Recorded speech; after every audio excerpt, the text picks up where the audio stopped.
been years since we last saw the sun. Humanity as a whole, I mean. I personally have never laid eyes upon the yellow star.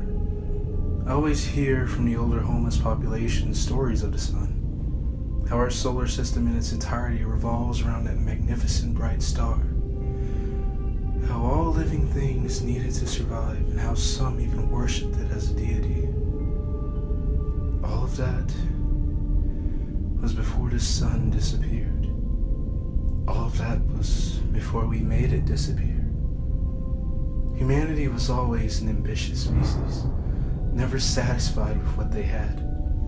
No one denies how technology improved our lives. I've read many books on how we got to where we are now. Our history was shrouded in blood. Wars were ignited for many reasons, and chiefs among them were stealing or halting other countries' technological advances. Despite the wars, though, technology kept on advancing. Industrialization era saw to it that humanity's future would improve. The Industrial Revolution began in the late 1700s. It saw hand production change into production using machines. Then the invention and refining of the steam engine catapulted technological advances and made room for better transportation and more complicated technology. Then came assembly lines, making production easier and more efficient.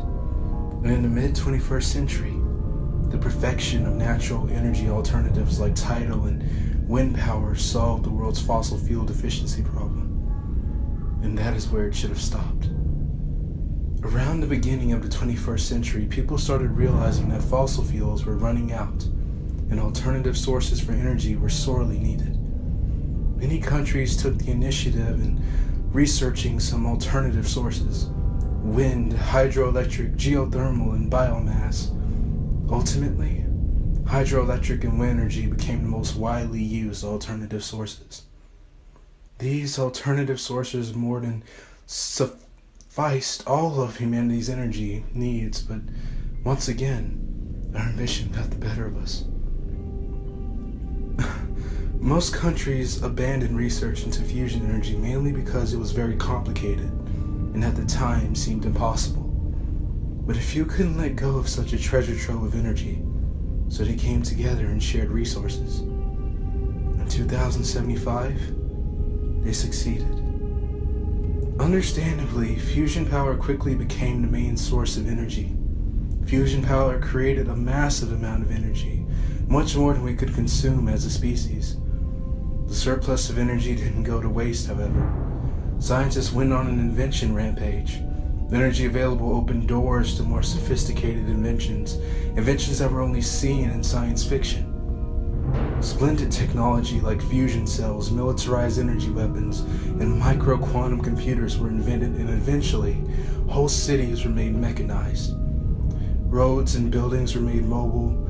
Sleep at night and you might not recognize your neighborhood in the morning.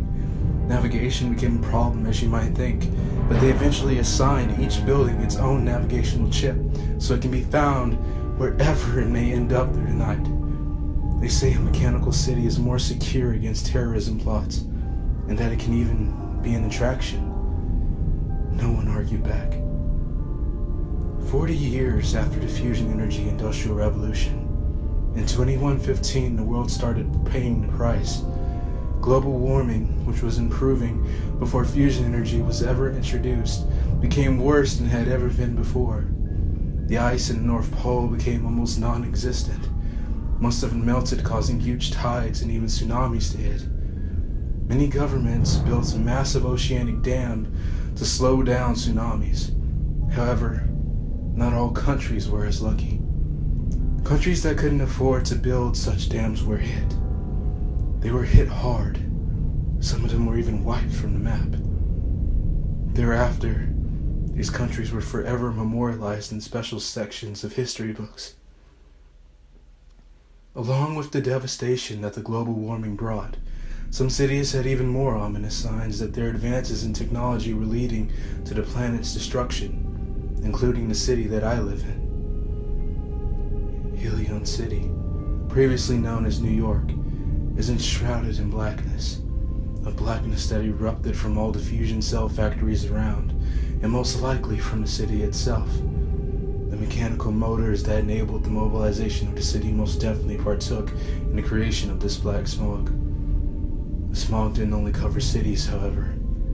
Soon after cities began developing that black smog, the collective industrialization of the world created a layer of smog high in the atmosphere. The entire planet was covered in this smog.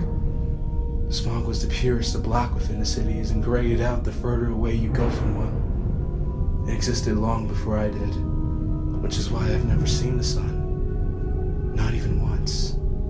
My parents died when I was little, so I lived with my aunt until I reached 12. Then she died as well. Since then, I've been living by myself. I worked odd jobs here and there to make a living, and I learned a lot from the people I met. I befriended an old homeless man named Jarvis. We would talk whenever I had the chance. He would teach me many things about how life used to be, which inspired me to read and learn about humanity's journey. I became enthralled with life outside the smog. I became obsessed with the sun. It was the center of all life, the bright light in the sky, on the other side of that massive dark cloud. I chased rumors of spotty skies, hoping to catch a glimpse of the sun, to feel its radiating heat upon my skin.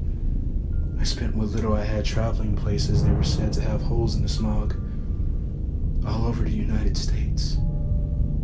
And nothing. I haven't found a sliver of sunshine. I was ready to give up my foolish pursuit, until one day, a conversation with Jarvis gave me the answer.